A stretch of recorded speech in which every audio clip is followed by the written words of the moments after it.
ইরানে বিক্ষোভকারীদের মৃত্যুদণ্ড বন্ধ করা হয়েছে দাবি ট্রাম্পের। গাজা গণহত্যায় অস্ত্র অর্থ দিয়ে ইসরায়েলকে সহায়তা করেছে আরব আমিরাত। পুতিন নয়শান্তি চুক্তি আটকে রেখেছেন জেলেনস্কি, ট্রাম্প।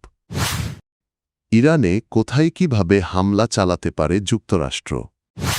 যে কোনো সময় ইরানে হামলা চালাতে পারে যুক্তরাষ্ট্র, যে বার্তা দিল সৌদি। যুক্তরাষ্ট্রের সতর্কবার্তা আমলে নিয়ে ইরানে বিক্ষোভকারীদের হত্যা এবং মৃত্যুদণ্ড কার্যকর করার পরিকল্পনা আপাতত বন্ধ রাখা হয়েছে, এমন দাবি করেছেন মার্কিন প্রেসিডেন্ট ডোনাল্ড ট্রাম্প। বুধবার হোয়াইট হাউসে সাংবাদিকদের সঙ্গে মতবিনিময়কালে ট্রাম্প বলেন, ইরানে বিক্ষোভকারীদের হত্যাকাণ্ড বন্ধ হয়েছে এবং আটক ব্যক্তিদের মৃত্যুদণ্ড কার্যকরের পরিকল্পনাও স্থগিত রাখা হয়েছে। তিনি দাবি করেন, নির্ভরযোগ্য সূত্র থেকে এ তথ্য নিশ্চিত হয়েছে। এর আগে মঙ্গলবার নিজের সামাজিক যোগাযোগ মাধ্যম ট্রুথ সোশ্যালে দেওয়া এক পোস্টে ট্রাম্প ইরানের আন্দোলনকারীদের বিক্ষোভ চালিয়ে যাওয়ার আহ্বান জানান। তিনি ইরানের জাতীয় প্রতিষ্ঠান দখলের ডাক দেন এবং বলেন, বিক্ষোভ দমনের নির্বিচারে গুলি চালানো বন্ধ না হলে তিনি ইরানের কোনো কর্মকর্তার সঙ্গে বৈঠক করবেন না। একই দিন মার্কিন গণমাধ্যম সিবিএসকে দেওয়া সাক্ষাৎকারে ট্রাম্প বলেন, ইরানে বিক্ষোভ শুরুর পর থেকে কতজন নিহত হয়েছেন সে বিষয়ে নিশ্চিত তথ্য নেই, তবে নিহতের সংখ্যা যে অনেক বেশি তা মার্কিন প্রশাসন জানে। উল্লেখ্য, গত 2 সপ্তাহ ধরে ইরানে ব্যাপক সরকার বিরোধী আন্দোলন চলছে। দিন যত যাচ্ছে আন্দোলন তত তীব্র হচ্ছে। এই বিক্ষোভের মূল কারণ দেশটির অর্থনৈতিক সংকট। দীর্ঘদিনের অবমূল্যায়নে ইরানের মুদ্রা রিয়েল বর্তমানে বিশ্বের অন্যতম দুর্বল মুদ্রায় পরিণত হয়েছে। বর্তমানে এক মার্কিন ডলারের বিপরীতে প্রায় 9,94,000 ইরানি রিয়েল পাওয়া যাচ্ছে। ফাঁস হওয়া গোপন নথিতে দাবি করা হয়েছে, গাজায় চলমান যুদ্ধের পুরো সময় জুড়ে ইসরায়েলকে সরাসরি সামরিক গোয়েন্দা ও লজিস্টিক সহায়তা দিতে লোহিত সাগর অঞ্চলে নিজেদের সামরিক ঘাঁটি ব্যবহারের প্রস্তাব দিয়েছিল সংযুক্ত আরব আমিরাত, ইউএই। মধ্যপ্রাচ্য ভিত্তিক সংবাদ মাধ্যম দ্য ক্রেডলের বরাতে এমিরেটলিক্স নামের অনুসন্ধানী প্ল্যাটফর্ম জানায়, 2023 সালের অক্টোবরের একটি নথিতে এই তথ্য উঠে এসেছে। নথিটি ইউএই সশস্ত্র বাহিনীর জয়েন্ট অপারেশনস কমান্ডের উদ্দেশ্যে লেখা হয়। এর লেখক ছিলেন হামদান বিন জায়েদ আল নাহিয়ান। নথিতে বলা হয়, 7 অক্টোবরের হামলার পর ইসরায়েলকে সহায়তা দিতে দক্ষিণ লোহিত সাগর অঞ্চলের সামরিক ঘাঁটিগুলোকে পূর্ণ প্রস্তুত রাখা হয়েছে।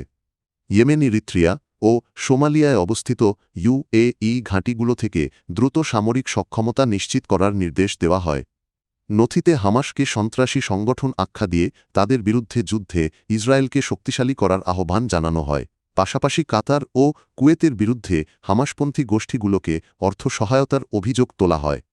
ফাঁস হওয়া নথিতে আরও বলা হয়েছে, ইসরায়েলকে $1 বিলিয়ন মূল্যের গোয়েন্দা প্রযুক্তি ও সরঞ্জাম সরবরাহের পরিকল্পনাও রয়েছে। একই সঙ্গে সামরিক ও গোয়েন্দা খাতে ঘনিষ্ঠ সহযোগিতা জোরদারের নির্দেশ দেওয়া হয়। নথিতে উল্লেখ করা হয়, 2020 সালের আব্রাহাম চুক্তির পর থেকে ইউএই ও ইসরায়েলের মধ্যে কূটনৈতিক, অর্থনৈতিক ও নিরাপত্তা সম্পর্ক গভীর হয়েছে। সেই সম্পর্কের ধারাবাহিকতায় সংকটকালেও ইসরায়েলের পাশে থাকার অঙ্গীকার পুনর্ব্যক্ত করা হয়েছে। মার্কিন প্রেসিডেন্ট ডোনাল্ড ট্রাম্প বলেছেন, ইউক্রেন যুদ্ধের সম্ভাব্য শান্তি চুক্তি আটকে আছে ইউক্রেনের কারণেই, রাশিয়ার কারণে নয়। বুধবার ওভাল অফিসে বার্তা সংস্থা রয়টার্সকে দেওয়া এক সাক্ষাৎকারে ট্রাম্প বলেন, রাশিয়ার প্রেসিডেন্ট ভ্লাদিমির পুতিন যুদ্ধ শেষ করতে প্রস্তুত, কিন্তু ইউক্রেনের প্রেসিডেন্ট ভলোদিমির জেলেনস্কি এখনও চুক্তির জন্য যথেষ্ট প্রস্তুত নন। ট্রাম্পের ভাষায়, আমার মনে হয় পুতিন একটি চুক্তি করতে প্রস্তুত, কিন্তু ইউক্রেন একটি চুক্তির জন্য কম প্রস্তুত। দ্বিতীয় বিশ্বযুদ্ধের পর ইউরোপের সবচেয়ে বড় এই যুদ্ধ মার্কিন নেতৃত্বাধীন আলোচনায় কেন সমাধান হয়নি? এমন প্রশ্নের জবাবে ট্রাম্প সরাসরি দায় দেন জেলেনস্কির ওপর। তার এই মন্তব্য ইউক্রেনীয় প্রেসিডেন্টের প্রতি অসন্তোষের ইঙ্গিত দেয়।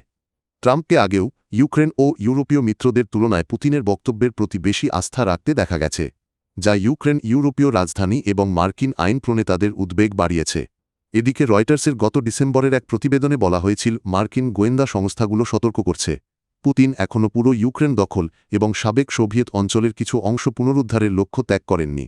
যদিও সে সময় ন্যাশনাল ইন্টেলিজেন্সের পরিচালক তুলসী গ্যাবার্ড ওই প্রতিবেদন অস্বীকার করেন।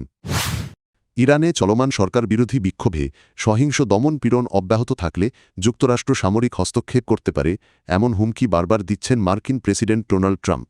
এই বক্তব্য ঘিরে মধ্যপ্রাচ্যে নতুন করে উত্তেজনা তৈরি হয়েছে। বুধবার বিভিন্ন সূত্র জানায়, কাতারে অবস্থিত যুক্তরাষ্ট্রের আল উদেইদ বিমান ঘাঁটির কিছু কর্মীকে সন্ধ্যার মধ্যে ঘাঁটি ছাড়ার পরামর্শ দেওয়া হয়েছে। এতে ইরানে সম্ভাব্য মার্কিন হামলা এবং এর পাল্টা প্রতিক্রিয়ার আশঙ্কা আরও বেড়েছে। গত ডিসেম্বরের শেষ দিকে ইরানে অর্থনৈতিক সংকটের প্রতিবাদে বিক্ষোভ শুরু হয়। সময়ের সঙ্গে তা দেশটির ধর্মীয় শাসক গোষ্ঠীর বিরুদ্ধে ব্যাপক গণ আন্দোলনে রূপ নেয়। ১৯৭৯ সালের ইসলামী বিপ্লবের পর থেকে তারাই ইরানের ক্ষমতায় রয়েছে। সম্প্রতি ট্রাম্প সামাজিক যোগাযোগ মাধ্যমে ইরানের বিক্ষোভকারীদের উদ্দেশ্যে বলেন, সাহায্য আসছে। এরপর থেকেই যুক্তরাষ্ট্রের সামরিক হস্তক্ষেপ নিয়ে জল্পনা তীব্র হয়। মধ্যপ্রাচ্যে যুক্তরাষ্ট্রের সামরিক উপস্থিতি।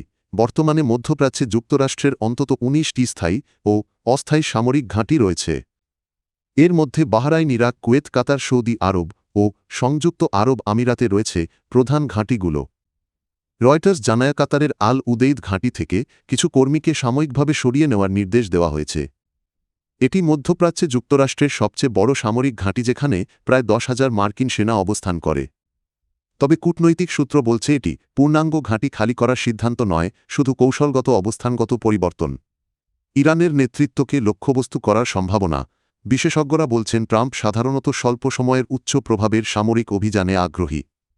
এর উদাহরণ হিসেবে ২০২০ সালে ইরাকের বাগদাদে ড্রোন হামলায় ইরানের শীর্ষ সামরিক কমান্ডার কাসেম সোলেইমানিকে হত্যার ঘটনা উল্লেখ করা হয়। এর আগে ট্রাম্প ইরানের সর্বোচ্চ নেতা আয়াতুল্লাহ আলী খামেনিকে ইঙ্গিত করে বলেছিলেন, আমরা জানি তিনি কোথায় আছেন, তিনি সহজ লক্ষ্যবস্তু, যদিও তখনই তাকে সরানোর সিদ্ধান্ত নেওয়া হয়নি। ইরানের বিরুদ্ধে কোনো ধরনের সামরিক অভিযানে নিজেদের ভূখণ্ড বা আকাশসীমা ব্যবহারের অনুমতি দেবে না সৌদি আরব। সৌদি সরকারের ঘনিষ্ঠ সূত্রের বরাতে এ তথ্য জানিয়েছে বার্তা সংস্থা এএফপি। সূত্র জানায়, যুক্তরাষ্ট্রের সম্ভাব্য সামরিক হামলার হুমকির প্রেক্ষাপটে সৌদি আরব এই অবস্থান সরাসরি ইরানকে জানিয়েছে। রিয়াদ স্পষ্ট করে বলেছে, তারা ইরানের বিরুদ্ধে পরিচালিত কোনো অভিযানে অংশ নেবে না এবং সৌদি ভূমি বা আকাশ সীমাও ব্যবহার করতে দেবে না। সৌদি সামরিক বাহিনীর ঘনিষ্ঠ একটি সূত্র জানিয়েছে, ইরানের বিরুদ্ধে কোনো পদক্ষেপে সৌদি আরব জড়িত থাকবে না। এই বার্তা তেহরানকে পরিষ্কারভাবে পৌঁছে দেওয়া হয়েছে। এই ঘোষণা এসেছে এমন সময় যখন ইরানে চলমান বিক্ষোভ দমনে সরকারের কঠোর অবস্থানের প্রতিক্রিয়ায় যুক্তরাষ্ট্র সামরিক হস্তক্ষেপের হুমকি দিচ্ছে। জবাবে ইরানও সতর্ক করেছেন, কোনো হামলা হলে তারা আশপাশের দেশ ও জলসীমায় থাকা মার্কিন ঘাঁটি ও নৌযানে পাল্টা আঘাত হানতে পারে। বিশ্লেষকদের মতে, মধ্যপ্রাচ্যের উত্তেজনাপূর্ণ পরিস্থিতিতে সৌদি আরবের এই অবস্থান কূটনৈতিকভাবে গুরুত্বপূর্ণ। সাম্প্রতিক টানাপোড়েনের পর চীনের মধ্যস্থতায় সৌদি ইরান সম্পর্ক পুনঃস্থাপনের উদ্যোগ নেওয়া হয়েছে। রিয়াদের এই সিদ্ধান্ত সরাসরি সংঘাত এড়ানোর ইঙ্গিত দিচ্ছে। উল্লেখ্য, পারস্য উপসাগরীয় অঞ্চলে যুক্তরাষ্ট্রের বড় ধরনের সামরিক উপস্থিতি রয়েছে। এ অবস্থায় ইরান যুক্তরাষ্ট্র উত্তেজনায় সৌদি আরবের ভূমিকা আন্তর্জাতিকভাবে বিশেষ গুরুত্ব পাচ্ছে।